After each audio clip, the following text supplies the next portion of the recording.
ஒரு நாள் முழுக்க சந்தோஷமாகவும் எனர்ஜியாகவும் இருக்கணும்னு யாருக்கு தான் ஆசை இருக்காது. ஆனால் உண்மையை சொல்லணும் அப்படின்னா நம்மளுடைய சந்தோஷங்களை கெடுக்கிறது பெரிய பெரிய பிரச்சனையெல்லாம் கிடையாது. தினமும் நாம் செய்கிற சின்ன சின்ன பழக்கங்களால் ஏற்படுற மிகப்பெரிய மாற்றங்களால் தான் நம்மளுடைய சந்தோஷம் அப்படிங்கிறது கெட்டு போகுது. காலையில் எழுந்ததுலேருந்து நம்ம தூங்க போகிற வரைக்கும் ஒரு சில பழக்கங்களை நம்ம மாற்றிக்கிட்டோம் அப்படின்னா நம்மளுடைய அந்த நாளே முழுசாக மாறிடும். நானும் தினமும் ஃபாலோ பண்ணிக்கிட்டு இருக்கிறதையும் நான் ஃபாலோ பண்ணணும் அப்படின்னு முயற்சி பண்ணுறதையும் சேர்த்து தான் இந்த வீடியோவில் உங்களுக்காக நான் ஷேர் பண்ணிக்க போகிறேன். என் அன்பு சகோதரிகளுக்கு வணக்கம். நான் பிரியா. இதுதான் மனிதியின் குரல். அதில் நான் சொல்கிற ஃபஸ்ட்டு விஷயம் என்ன அப்படின்னா, காலையில் எழுந்த உடனே நம்முடைய ஃபோன் எடுத்து வச்சுட்டு பார்க்குறது. நம்ம கண்ணு திறந்த உடனே மொபைல் டேட்டாவை ஆன் பண்ணிவிட்டு என்னென்னலாம் நோட்டிஃபிகேஷன்ஸ் வந்திருக்கு, வாட்ஸ்அப்பில் என்ன வந்திருக்கு, இன்ஸ்டாகிராமில் என்ன வந்திருக்கு அப்படிங்கிறத பார்க்க ஆரம்பித்தோம் அப்படின்னா அந்த நாள் ஆரம்பத்திலேயே அரை மணி நேரத்துலேருந்து 1 மணி நேரம் வரைக்கும் நம்ம வேஸ்ட்டாக அந்த நாளை செலவழிக்க ஆரம்பிச்சிருவோம். நம்ம தூங்கி முழித்த உடனே முதல்ல நம்ம சிந்திக்க வேண்டியது, நம்ம உயிரோடு எந்திரிச்சிருக்கோம், இதுக்கு முதல்ல நம்ம நன்றி சொல்லணும். அதோடு இல்லாத நம்மளுடைய வீடு, நம்மளுடைய குடும்பம், இது எல்லாமே அடுத்த நாள் அந்த புது நாளுக்காக நமக்காகவே இருக்குது அப்படிங்கிறதுக்காகவும் நம்ம நன்றி உணர்வோடு எந்திரிக்கணும். உங்களுக்குன்னு ஒரு வழிமுறைகளை வச்சுக்கோங்க. இந்தந்த வேலைகளை முடித்ததுக்கு அப்புறமா தான் நான் ஃபோன் எடுத்து வச்சுட்டு பார்ப்பேன் அப்படிங்கிறது.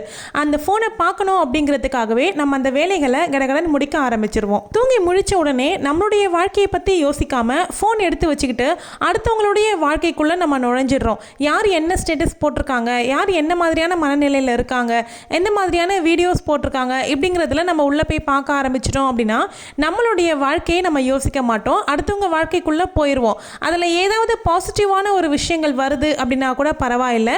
காலையிலேயே நெகட்டிவாக ஏதாவது ஒரு விஷயத்தை பார்க்க ஆரம்பிச்சிட்டிங்க அப்படின்னா அந்த நாள் முழுக்கவும் உங்களுக்கு மன உளைச்சலாகவே தான் இருக்கும். அடுத்த விஷயம் என்ன அப்படின்னா, நம்ம தூங்கி எழுந்த நம்மளுடைய பெட்டோ பெட்ஷீட்டோ பாயோ இது எதுவாக இருந்தாலும் நம்மளே அதை சரிப்படுத்தி வச்சிடணும். எங்கள் வீட்டில் எப்படி அப்படின்னா எல்லாரும் பெட்ஷீட்ஸ் எல்லாமே மடித்து வச்சுருவாங்க. ஆனால் பெட்டை நீட் பண்ணுறதுக்கு முடியாது. என்னுடைய சின்ன பையன் லேட்டாக தான் எந்திரிப்பான். அவன் எந்திரிச்சதுக்கு அப்புறமா தான் நாங்கள் பெட்டெல்லாம் நீட் பண்ணணும் அப்படிங்கிறதுனால அவங்க ஸ்கூலுக்கெல்லாம் போனதுக்கப்புறமா நான் பண்ணக்கூடிய ஃபஸ்ட்டு வேலை அதை தான் இருக்கும். நம்மளுடைய பெட்ரூமில் இருக்க பெட் ஸ்ப்ரெட்டை நம்ம சரி பண்ணி வச்சிட்டோம் அப்படின்னாவே நம்ம மைண்ட் அந்த நாளுக்குரிய வேலையை முடிச்சிட்டோம் அப்படிங்கிற சாட்டிஸ்ஃபேக்ஷன் நம்ம மைண்டுக்கு கிடைக்குது அப்படின்னு சயின்டிஃபிக்கலாகவே ப்ரூவ் ஆகியிருக்கு. அடுத்தடுத்த வேலைகளை நம்ம முடிக்கிறதுக்கு அந்த ஒரு விஷயமே நமக்கு ஒரு ஆரம்ப புள்ளியாகவும் பெரிய மோட்டிவேஷனாகவும் நமக்கு இருக்குது. நெக்ஸ்ட் பாயிண்ட் என்ன அப்படின்னா, ஒரு நாளை நீங்கள் தொடங்கும்போது அவசரப்படாமல் ஆரம்பிங்க. எப்போவுமே நம்ம லேட்டாக எழுந்து ஒரு நாளை துவக்கிறதுக்கும் சீக்கிரமாக எழுந்து ஒரு நாளை ஆரம்பிக்கிறதுக்கும் நமக்கு நிறைய வித்தியாசங்கள் நமக்கு தெரியும்.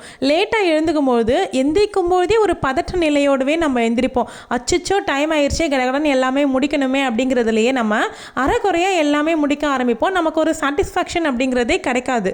இதுவே நம்ம ஒரு அரை மணி நேரத்துக்கு முன்னாடி எந்திரிச்சு எல்லா வேலைகளையும் பார்க்க ஆரம்பித்தோம் அப்படின்னா கூட நம்ம மனசுலையும் சரி நம்ம வேலையிலையும் சரி ஒரு அமைதி நிலவும்.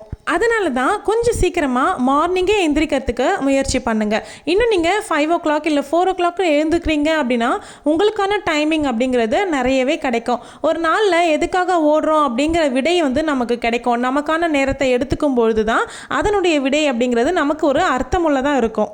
அடுத்த பாயிண்ட் ரொம்ப ரொம்ப முக்கியமானது என்ன அப்படின்னு பார்த்தீங்கன்னா, காலையில் சாப்பிடக்கூடிய சாப்பாட்டை ஸ்கிப் பண்ணவே கூடாது.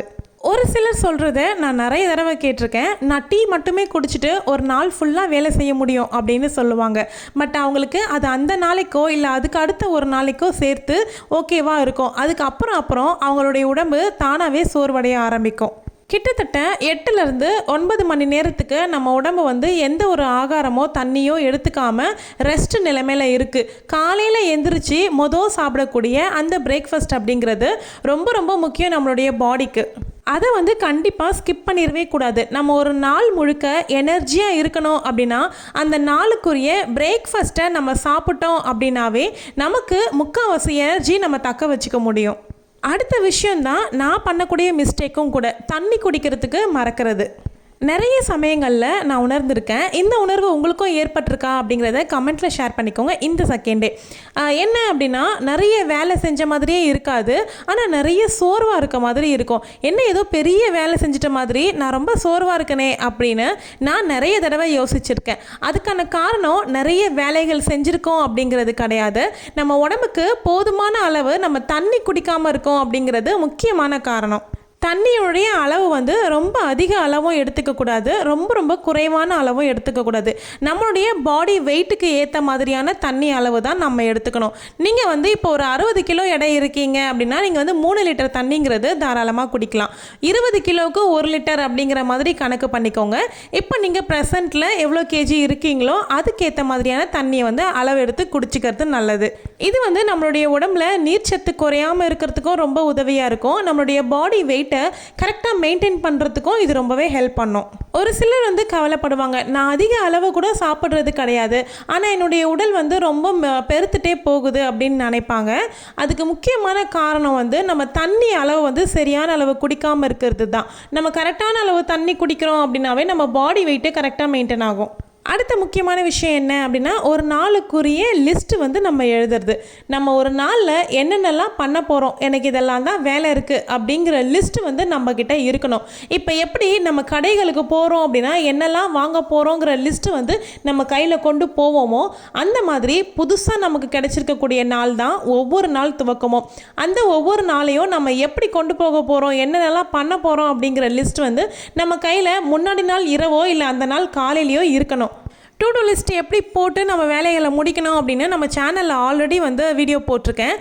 நிறைய மார்னிங் ஹேபிட்ஸ் வீடியோ அப்படிங்கிறதும் போட்டிருக்கேன். நீங்கள் பிளேலிஸ்ட்டை செக் பண்ணிங்க அப்படின்னா உங்களுக்கு நல்லாவே தெரியும், ஈஸியாகவும் இருக்கும், எல்லாமே புரிஞ்சிக்க முடியும்.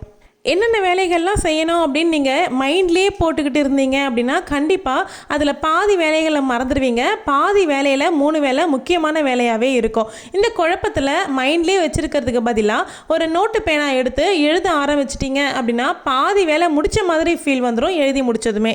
எழுதி எல்லாம் முடிச்சதுக்கப்புறமா பண்ணக்கூடிய தவறு என்ன தெரியுமா, நம்ம எழுதின மொத்த வேலையவும் முடிக்கணும் அப்படின்னு நினைக்கிறது. நம்ம ஆர்வக்கோளாறில் டு டூ லிஸ்ட்டு போட ஆரம்பிக்கிற புதுசில் நம்மளால் என்ன முடியும் அப்படிங்கிறது நமக்கு தெரியாது. நம்ம பாட்டுக்கு லிஸ்ட்டை வந்து எழுதிக்கிட்டே போயிடுவோம். இது எல்லாத்தையும் இன்றைக்கி முடிச்சே ஆகணும் அப்படிங்கிற ஸ்ட்ரெஸ்க்குள்ளேயும் நம்மளே போயிடுவோம். இந்த மாதிரி ஸ்ட்ரெஸ் ஆகிறதுனால என்ன ஆகும் அப்படின்னா, டு டூ லிஸ்ட்டு போடுற பழக்கம் அப்படிங்கிறத பாதிலே கைவிட்டுருவீங்க. ஒன்று மட்டும் நம்ம புரிஞ்சுக்கணுங்க, வீட்டு வேலை அப்படிங்கிறதுக்கு ஒரு எண்டு கார்டே கிடையாது, முடிவே இல்லாத வேலை தான் வீட்டு வேலை. அதனால் நம்ம எழுதக்கூடிய எல்லா வேலைகளும் அன்றைக்கே முடிக்கணும் அப்படின்னு நீங்கள் ரொம்ப ஸ்ட்ரெஸ் எடுத்துக்கிட்டீங்க அப்படின்னா அதுவே ஒரு பெரிய பிரச்சனையில் போய் கொண்டு போய் முடிஞ்சிடும். அதுக்கு பதிலாக இன்றைக்கி முடிஞ்ச அளவுக்கு நம்ம வேலைகளை செஞ்சுருவோம் அப்படிங்கிற மைண்ட் செட்டுக்கு கொண்டு வந்துடுங்க. முடியாத சில பல வேலைகளை அடுத்த நாளைக்கு போஸ்ட்பான் பண்ணுங்க, தப்பு எதுவும் கிடையாது. அடுத்த பாயிண்ட் என்ன அப்படின்னா, உங்களுக்கான ஒரு 10 நிமிஷமோ இல்லை 20 நிமிஷமோ ஒதுக்குங்க.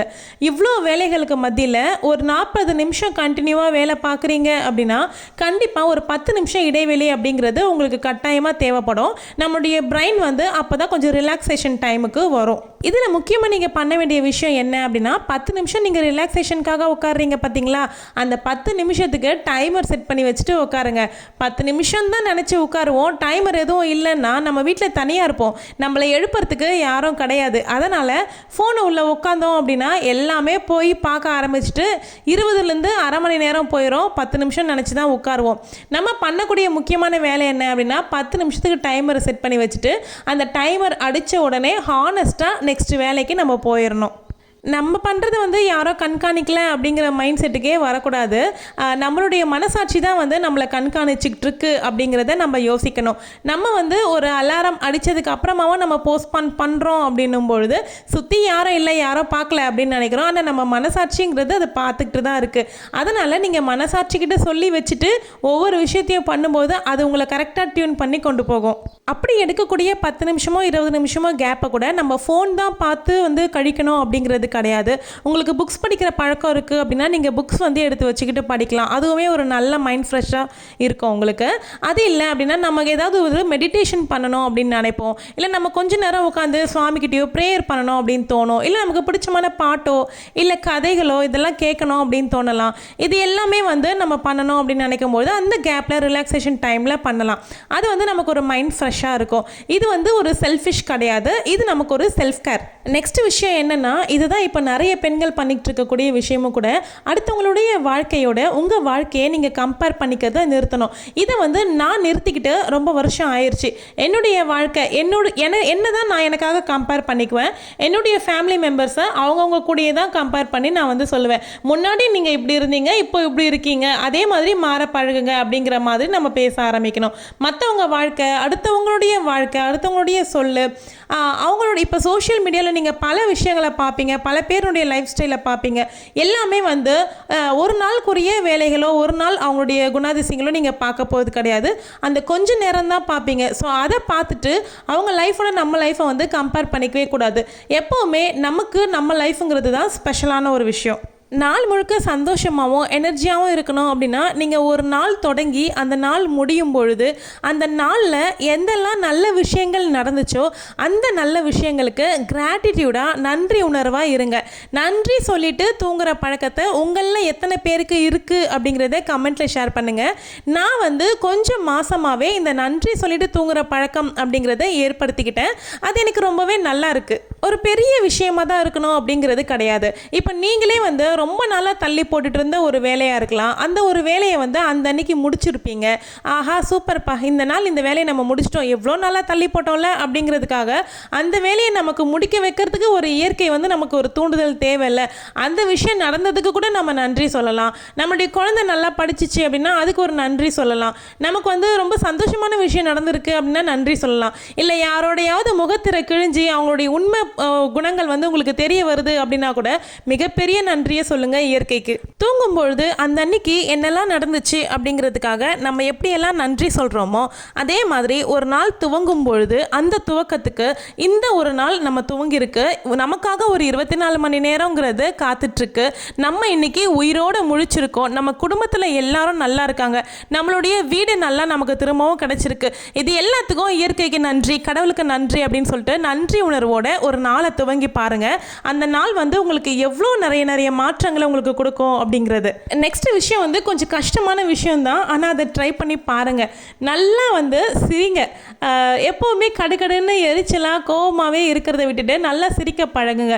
ரீசன்ட் டேஸாக எனக்குமே வேலை டென்ஷனில் நான் எப்போவுமே கொஞ்சம் இரிட்டேட்டாக அதாவது டென்ஷனாக கத்திக்கிட்டு இருக்க மாதிரியே ஒரு ஃபீலிங் இருந்துச்சு. அதுக்கப்புறமா தான் நான் நினைக்க ஆரம்பிச்சிட்டேன், நம்ம நல்லா சிரிக்க ஆரம்பிக்கணும். நம்ம ரீசன்ட் டேஸாக ரொம்பவே வந்து கடுக்கடுன்னு இருக்கும் அப்படிங்கிறத நானே உணர்ந்துட்டு அதை இப்போ நான் வந்து சேஞ்ச் பண்ணிகிட்டு இருக்கேன். கணவரோட சிரித்து டைம் ஸ்பெண்ட் பண்ணுங்கள், குழந்தைங்களோட வந்து சிரித்து விளையாடுங்க. இந்த மாதிரி சிரிக்கிறதுக்கு காரணம் தேடாதீங்க, ஜாலியாக சிரிங்க. நம்ம சிரித்து சந்தோஷமாக இருக்கோம் அப்படின்னாவே நம்ம வீட்டோட சூழ்நிலை அப்படிங்கிறது நிச்சயமாக மாறும். அடுத்து ஒரு நாள் முடிவில் நான் பண்ணக்கூடிய முக்கியமான விஷயம் என்ன அப்படின்னா, அடுத்த நாளுக்கு உண்டான ஸ்கெடியூலை எழுதுறது. நாளைக்கு என்ன சமைக்க போகிறேன், நாளைக்கு என்னென்னலாம் எனக்கு வேலை இருக்குது, அது எல்லாத்தையும் முடிக்கணுமா, எதெல்லாம் ப்ரையாரிட்டியான வேலை அப்படிங்கிறத தனியாக குறித்து வைக்கணும். இந்த மாதிரியான வேலைகள் எல்லாமே நான் பண்ணி வச்சுருவேன். மறுநாள் எனக்கு டென்ஷன் இல்லாமல் ஸ்டார்ட் ஆகும். சந்தோஷமாக இருக்கணும் அப்படின்னா எல்லா பிரச்சனையும் தீரணும் அப்படிங்கிறது கிடையாது. சில பழக்கங்களை மாற்றிக்கிட்டோம் அப்படின்னாவே போதும்.